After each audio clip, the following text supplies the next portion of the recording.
कुनै पनि कोर्सहरू डिजाइन गर्दा, कुनै पनि कलेज युनिभर्सिटीले कोर्सहरू पढाउँदाखेरि त्यसलाई न्युजिल्यान्ड क्वालिफिकेसन अथोरिटी NZQA ले त्यो कोर्सलाई एप्रुभ गरेर त्यसको सिलेबसहरू सबै कुराहरूलाई चेक गरेर मात्रै कलेज युनिभर्सिटीले कोर्सलाई डेलिभर गर्छ। सो कुनै पनि कोर्स कामै नलाग्ने, त्यो कोर्स पढेर केही पनि नहुने भन्ने हुँदैन। हरेक कोर्सको आफ्नो आफ्नो ठाउँमा भ्यालु छ। जस्ट हजुरहरू आफू कुन चाहिँ कस्तो खालको प्रोग्रामको लागि आफ्नो प्रोफाइल सुइटेबल हो, आफ्नो ब्याकग्राउन्ड के हो, आफ्नो स्किल केमा छ, कस्तो कुराहरूमा हजुरले इन्टरटेन गर्नुहुन्छ, आफैले थाहा पाउनुहोस्। कुनै आफ्नो रिलेटिभ साथीभाइ न्युजिल्यान्डमा भएको आफन्तलाई सोधेर उहाँहरूले भनेकै कोर्समा आउनुपर्छ भन्ने छैन।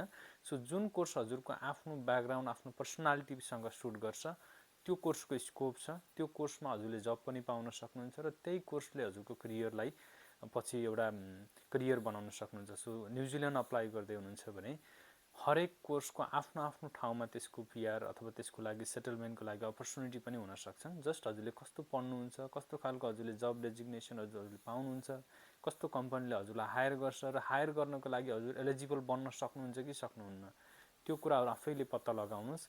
र हरेक कोर्सको आफ्नो आफ्नो ठाउँमा हरेक कोर्स बेस्ट नै छ। जस्ट सकेसम्म डिग्री क्वालिफिकेसनको लागि आउनुहोस्। सकेसम्म न्युजिल्यान्ड गभर्मेन्टले हाई स्किल भन्यो भन्दैमा हजुरलाई जब दिइहाल्ने, PR दिइहाल्ने होइन। त्यो कोर्समा केही न केही प्रायोरिटाइज छ भनेको हो, तर तपाईँ त्यसको लागि फिट हुनुहुन्छ कि हुनुहुन्न त्यो चेक गर्नुहोस् र मात्र अप्लाई गर्नुहोस्। सो भोलि यहाँ आएर कुनै कलेज कोर्स चेन्ज गर्दै हिँड्नु नपरोस्।